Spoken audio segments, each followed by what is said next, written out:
আমি এখানে কড়াই সর্ষের তেল নিয়েছি। তেল গরম হবার পর আমি এখন দিয়ে দিচ্ছি পেঁয়াজ কুচো। তো পেঁয়াজ কুচোগুলোকে দিয়ে নেড়ে চেড়ে মিক্স করে হালকা ভেজে নেব। ওয়েলকাম ব্যাক টু স্পাইস রান্নাঘর চ্যানেল। যারা আমার চ্যানেলে প্রথম এসেছেন তারা চ্যানেলটিকে অবশ্যই সাবস্ক্রাইব করবেন এবং ভিডিওটি ভালো লাগলে একটি লাইক করবেন। তো দেখুন পেঁয়াজটা হালকা সটে হয়ে গেছে। তো এই সময় আমি এখন এবার দিয়ে দিচ্ছি কাঁচা লঙ্কা বাটা, তার সাথে আদা বাটা আর রসুন বাটা। সমস্ত কিছু দিয়ে এবার ভালো করে নেড়ে চেড়ে মিক্স করে ভেজে নেব। দেখুন পেঁয়াজ, আদা, রসুন, লঙ্কা সমস্ত কিছু ভালো করে ভাজা হয়ে গেছে। একটু নেড়ে দিলাম।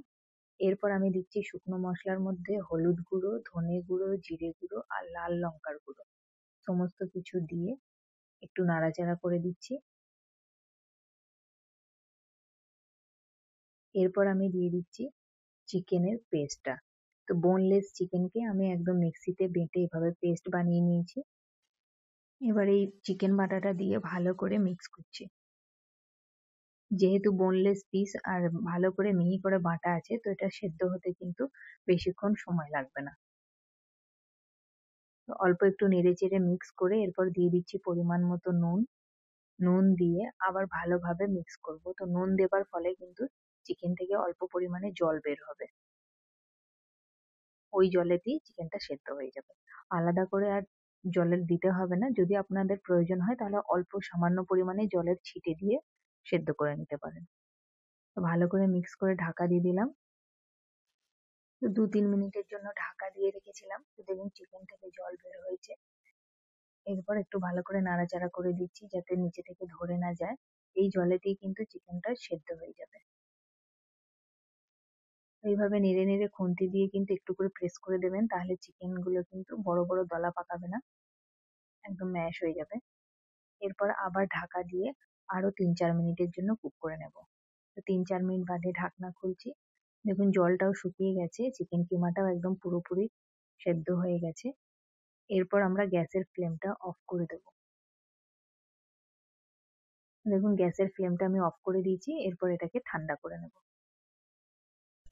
আমি এখানে আটাটাকে ভালো করে ময়াম দিয়ে মেখে রেখেছি। যেরকম ভাবে লুচির জন্য ময়াম দেওয়া হয়, সেরকম ভালো করে ময়াম দিয়ে মেখে 20 মিনিটের জন্য রেখে দিয়েছিলাম।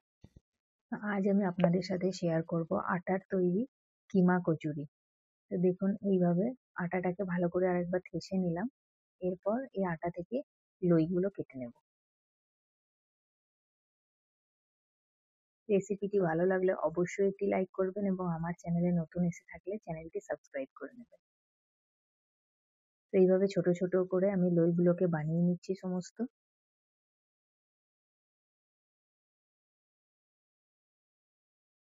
তো লইগুলো দেখুন এইভাবে প্রথমে আগে বল কেটে নিয়েছি, এরপর লইগুলোকে বানিয়ে একটা বাটিতে আমি রেখে দিলাম।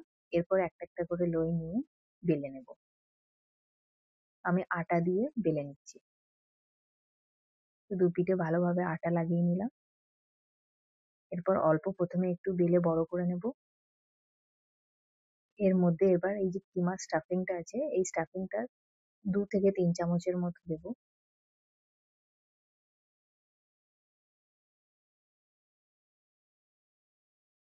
তো দেখুন 2-3 চামচ আমি স্টাফিংটা দিলাম। দিয়ে করে এভাবে ভালো করে কিন্তু বন্ধ করে দিতে হবে।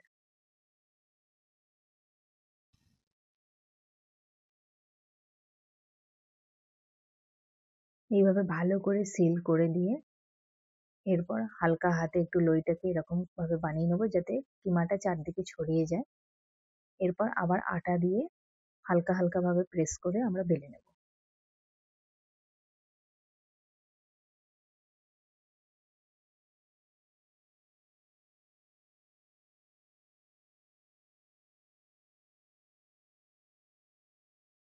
এরপর বেলে নিচ্ছি হালকা হাতে। তো দেখুন খুব সুন্দরভাবে কিন্তু কচুরিটা বেলা গেছে।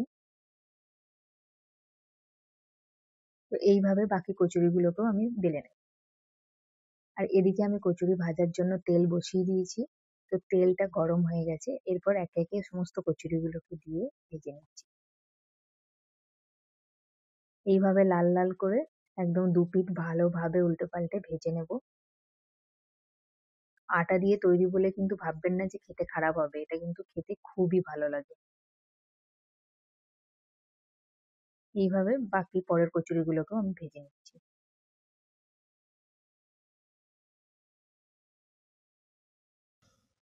দেখুন আটা দিয়ে তৈরি খাস্তা চিকেন কিমা কচুরি একদম রেডি।